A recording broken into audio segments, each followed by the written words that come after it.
everyone, my name is Priscilla Yong, one of the licensed financial planner under MULA. So today we are going to do some of the Reddit reaction videos.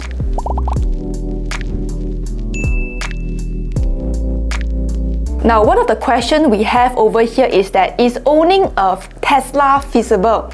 Now, I also want to have a Tesla, but also it depends on your current financial situation and also lifestyle.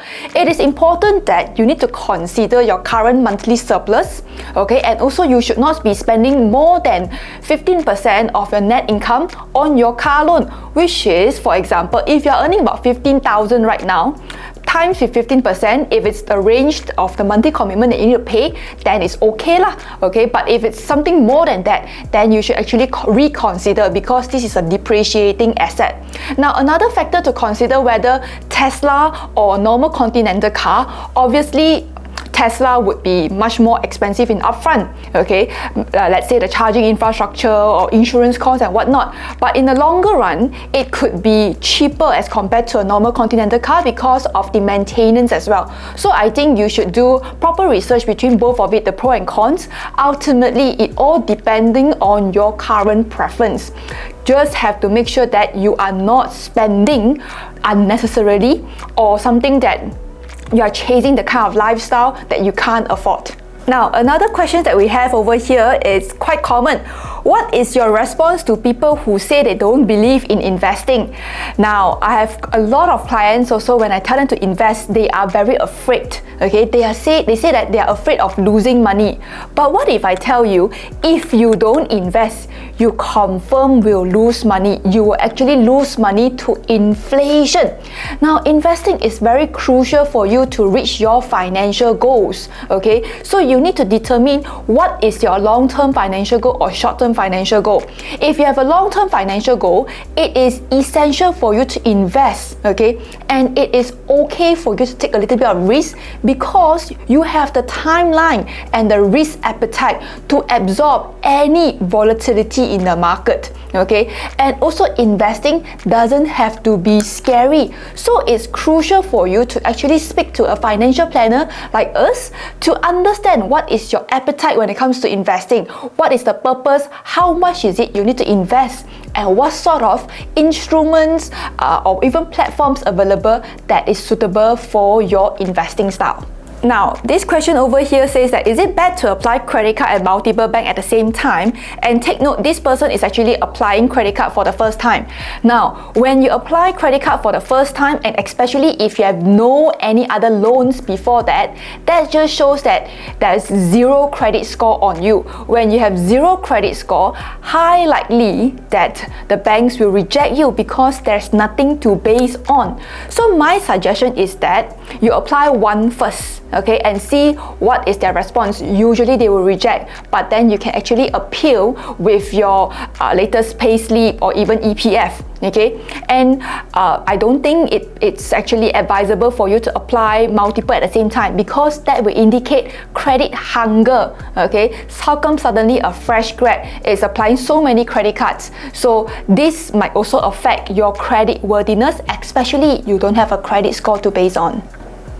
Now, another Reddit post here is saying or asking, what is the cheapest pure protection life insurance in Malaysia? Okay, you can actually go certain websites like FiLife, or even directly with insurance company like Great Eastern, AIA, Generali. All these are available out there if you go for their online products. For example, if we go for Generali, for a 30-year-old male to buy 100,000 coverage, 1 month is going to be around 15 ringgit. Okay, so actually you can shop around with some of the big companies out there in the market that you actually already know, the household brands of insurance company.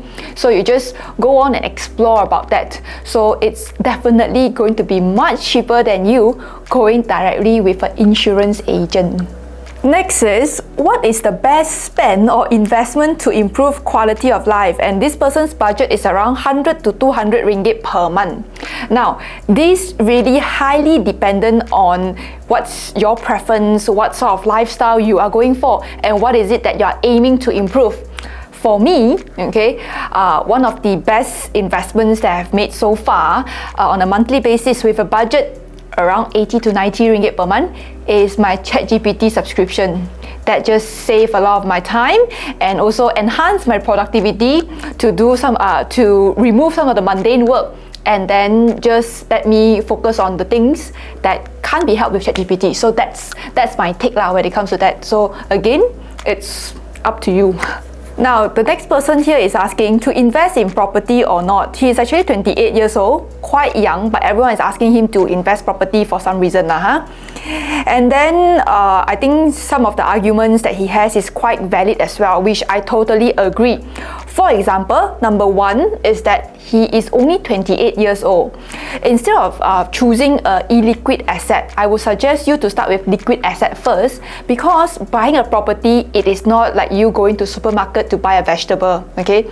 It's a lifelong commitment.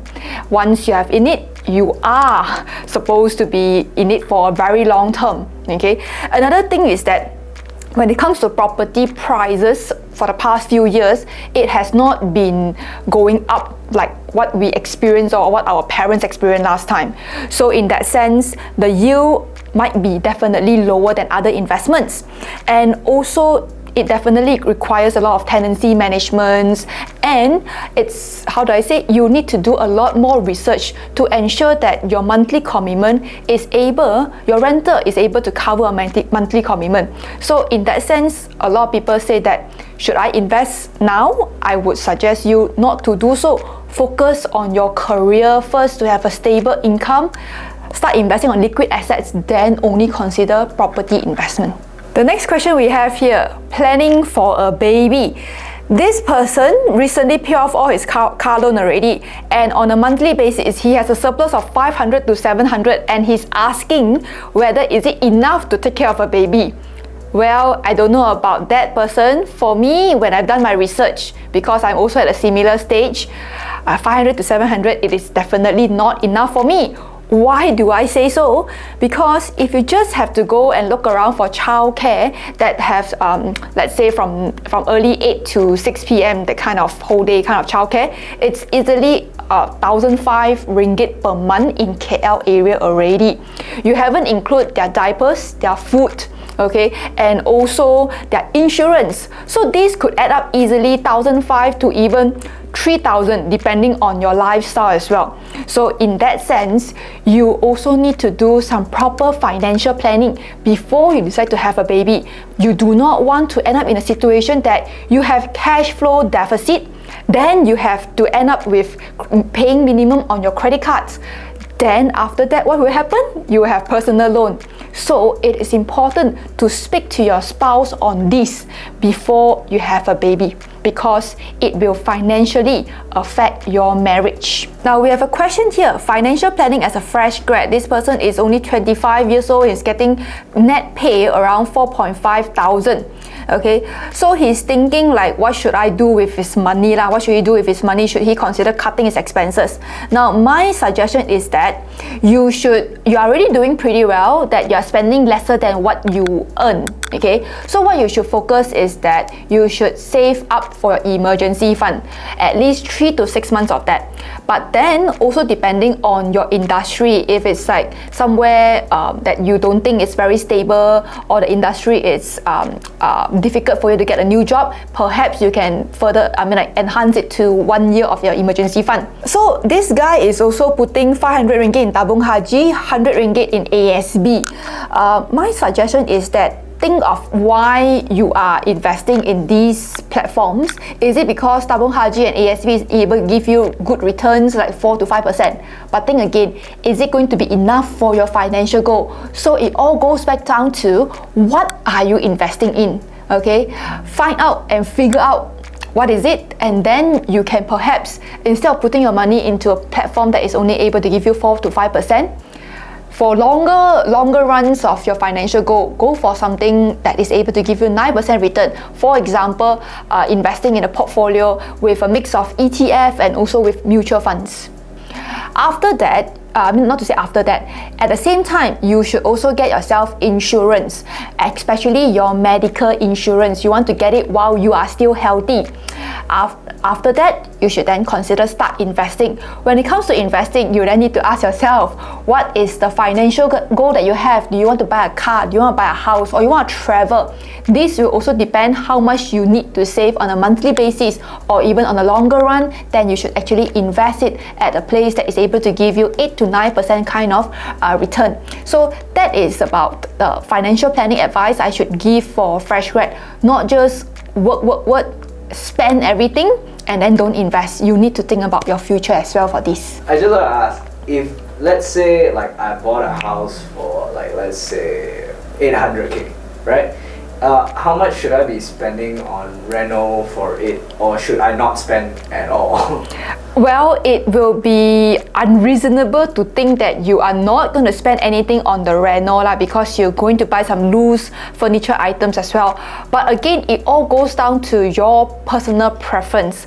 Certain people, they buy 800,000 property, they will spend 800,000 on reno. Okay, but again, it's their decision whether financially sound or not. It might not be, okay, but that's their own preference. So it's already based on, instead of needs, it's already wants. And there is no reason to penalize that person if they are able to afford to.